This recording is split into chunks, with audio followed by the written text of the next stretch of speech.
He utterly trusted us. There's no doubt about that. But I often wondered... The ballroom is almost empty. A cleaning crew moves quietly between abandoned tables while the last notes of an old disco song fade through the speakers. Near the exit, a young employee notices a familiar man standing alone beneath the dim lights. For a moment, John Travolta looks toward the empty dance floor. Perhaps he remembers the white suit, the flashing lights, the crowds chanting his name. Perhaps he hears a voice from another lifetime telling him that he is young, unstoppable, and destined to remain famous forever. Then his phone vibrates. The screen shows a photograph of his children. Travolta smiles, slips the phone back into his pocket, and walks away without stepping onto the dance floor. That moment is a cinematic reconstruction, but it captures the contradiction at the center of his life. John Travolta became famous because he knew how to move when the music started. His real test began when the music stopped. Behind the dancing, the movie star smile, the private jets, and one of Hollywood's most spectacular comebacks is the story of a man who repeatedly watched his world collapse and repeatedly found a reason to stand again. But the most surprising part is not that Travolta survived failure. It is what happened after success returned, when life took away the people who mattered more to him than success ever could. Long before John Travolta became Tony Manero or Danny Zuko, he was the youngest child in a loud, creative family in Englewood, New Jersey.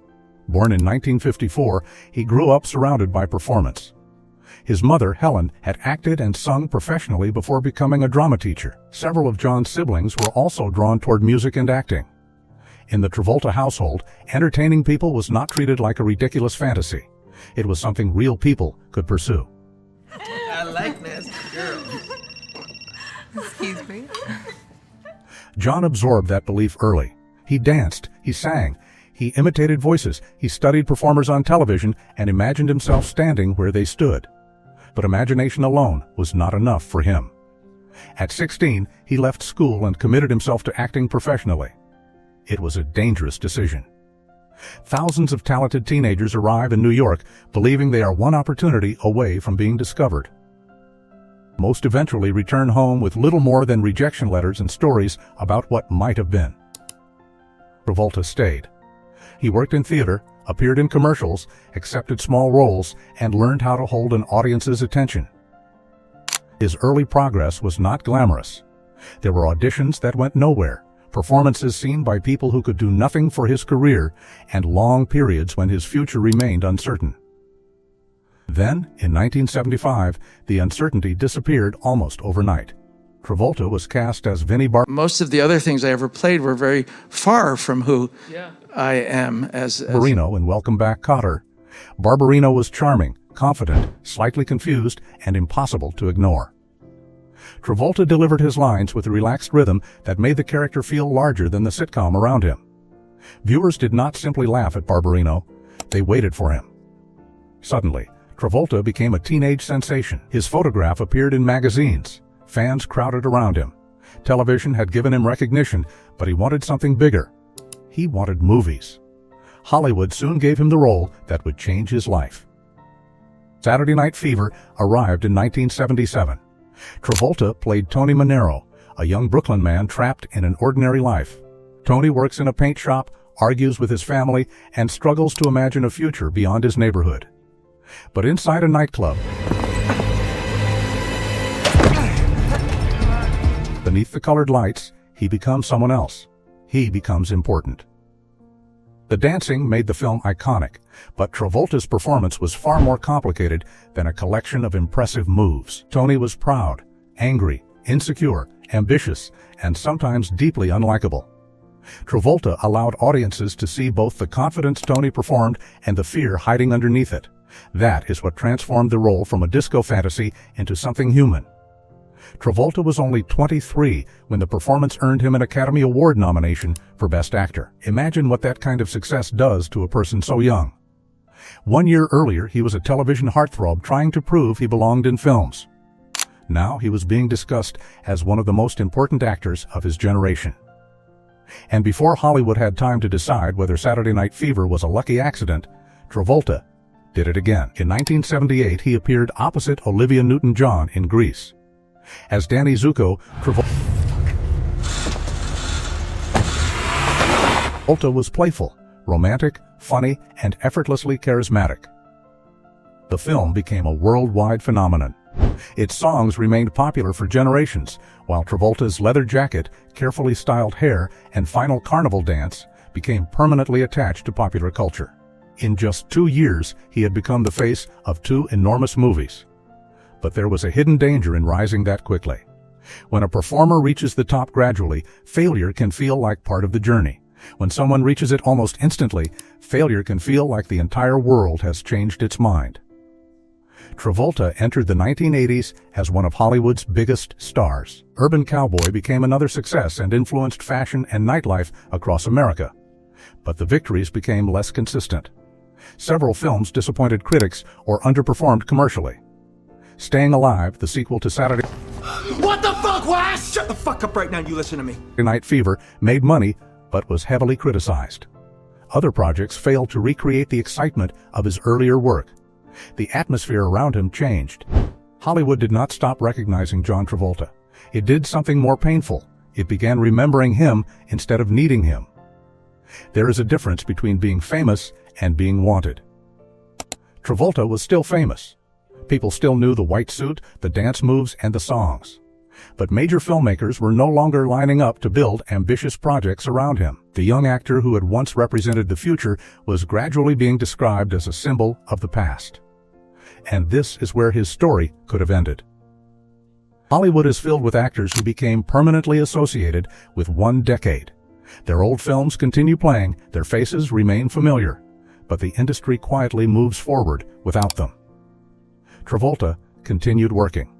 Look Who's Talking became a major commercial hit in 1989. Merchandise is not where it's supposed to be. It's right down there, Mr. Pritchett. And introduced him to a new audience. Yet even that success did not fully restore his dramatic reputation.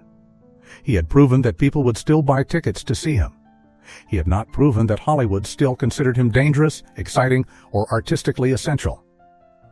Away from the cameras, however, Travolta had discovered another world. Aviation, he had been fascinated by aircraft since childhood and became a licensed pilot as a young man. Over time, his passion grew far beyond the casual interests of a wealthy celebrity. Travolta trained seriously, qualified on different aircraft, and made flying a central part of his identity. Acting required surrendering himself to directors, producers, critics, audiences, and box office results. Flying demanded something different. Preparation, discipline, attention, and aircraft did not care whether the pilot had starred in the biggest musical of the decade. It responded to decisions, weather, physics, and skill.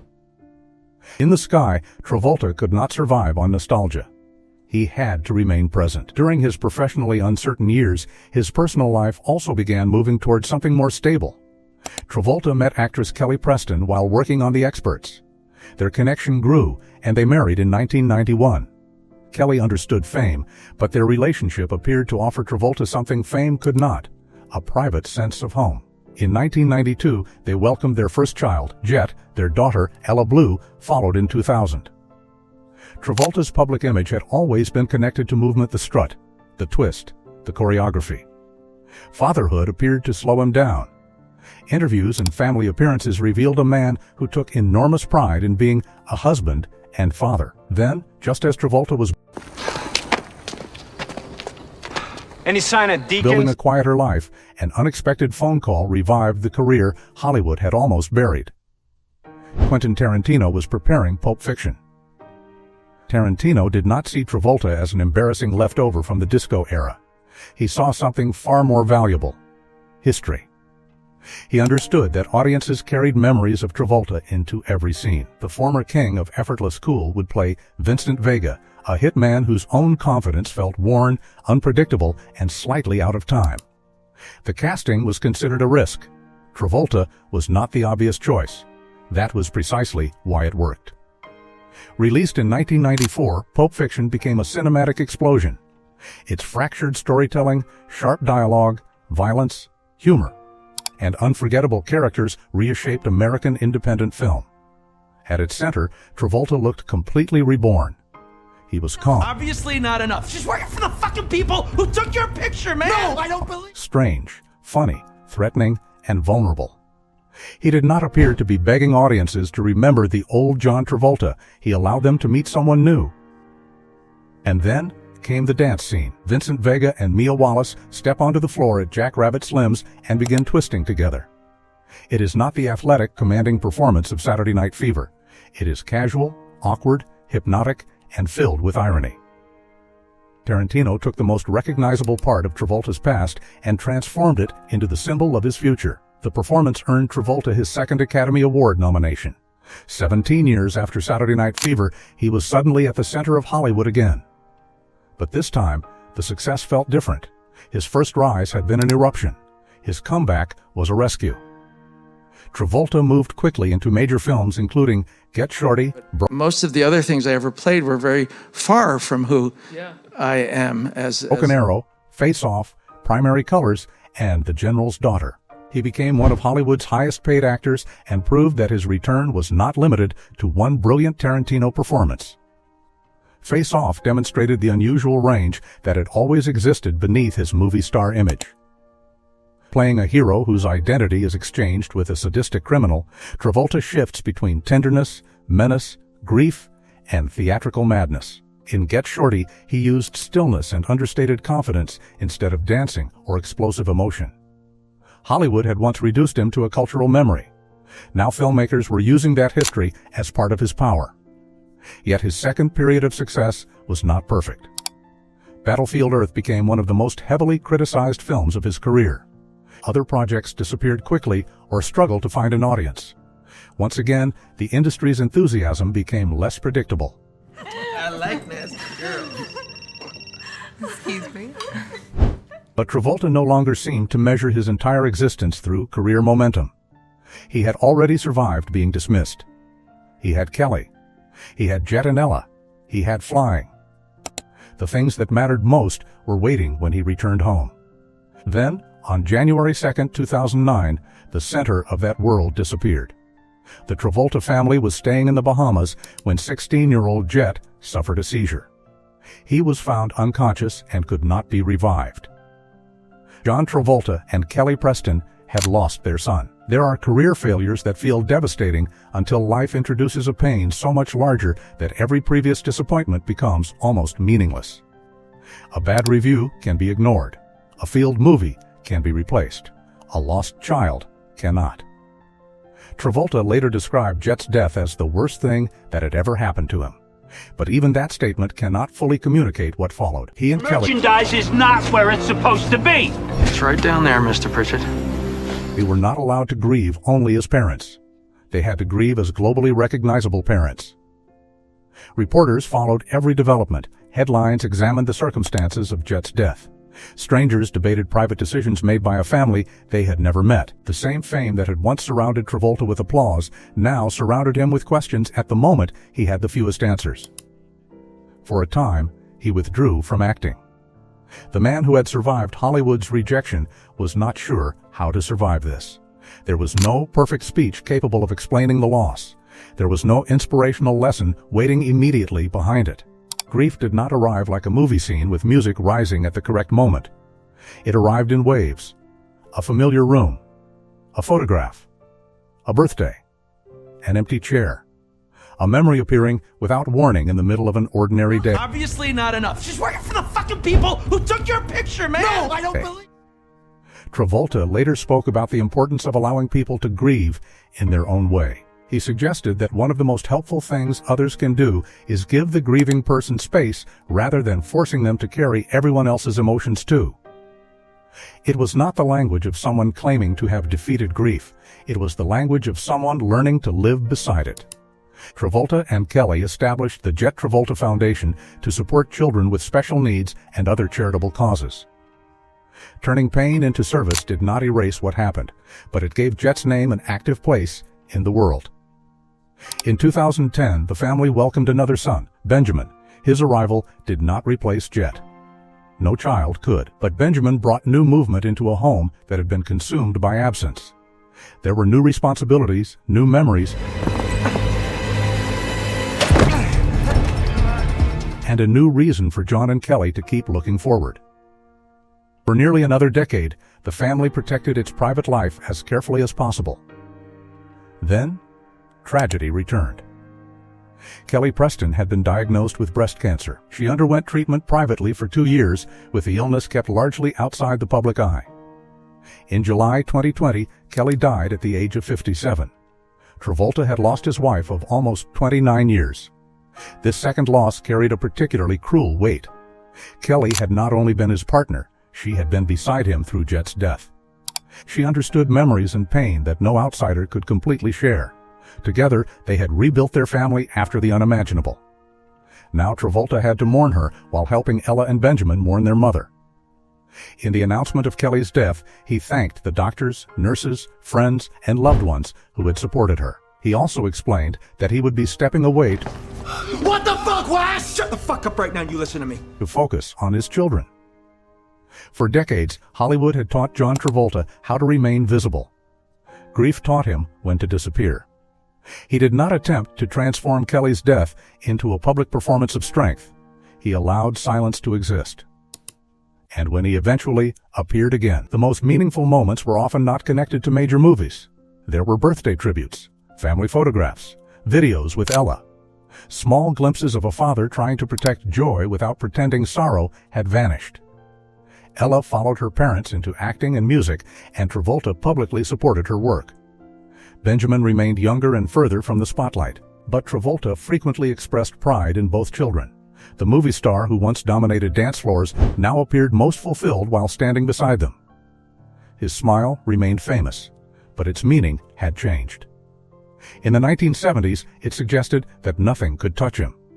After everything he had endured, it suggested that something already had, and that he had chosen to keep loving anyway. Travolta also continued flying. To some people, aviation is simply an expensive celebrity hobby. For him, it appears to represent something deeper. A pilot cannot remain trapped entirely in yesterday. Conditions keep changing, instruments must be checked, decisions must be made in the present. Grief pulls the mind backward. Flying demands that it stay awake now. Perhaps that is why the sky has remained one of the constant threads in Travolta's life. Careers rise and fall. Public opinion changes, families grow, and sometimes they are forced to endure unbearable absence. But every takeoff still begins with the same basic truth. The aircraft cannot remain on the ground and complete the journey. It must move. John Travolta's life is often described as a collection of dramatic Any sign of Deacon? transformations. Television actor to movie star, superstar to has-been, forgotten celebrity to Oscar-nominated icon. But the greatest transformation happened far from any movie set. He became a man capable of carrying love and grief at the same time. He did not overcome the loss of Jett. He did not move on from Kelly as though nearly 3 decades together could simply be placed in the past. He moved forward with them as part of him. That distinction matters. Moving on suggests leaving something behind. Moving forward means carrying it differently. Today, audiences can still watch the young Travolta strut through Brooklyn with paint cans in his hands. They can watch him sing beside Olivia Newton-John, twist with Uma Thurman, or exchange identities with Nicolas Cage. Those performances remain frozen in time. But the man himself continued changing. The teenager who left school at 16 believed success would in being seen by the whole world. The older man appears to understand that a meaningful life may depend on knowing which parts of yourself the world is not entitled to see. So perhaps the truth behind John Travolta's smile is not that it concealed sadness. Perhaps it held sadness and gratitude together. The smile belonged to a man who had reached the summit of fame, fallen from it, climbed back, and eventually discovered that none of those professional victories could protect him from life. Yet he continued acting, he continued flying. Most importantly, he continued being a father. The world remembers John Travolta as the man who pointed toward the ceiling beneath a disco ball.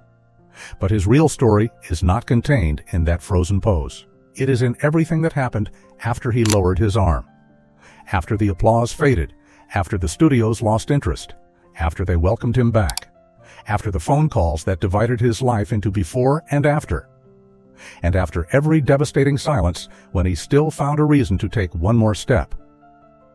Maybe that is why millions of people remain fascinated by him, not simply because he taught a generation how to dance, but because life repeatedly changed the music and somehow John Travolta kept moving. Which chapter of his journey stays with you most? His extraordinary rise, the comeback nobody expected, or the way he rebuilt his life after losing Jett and Kelly?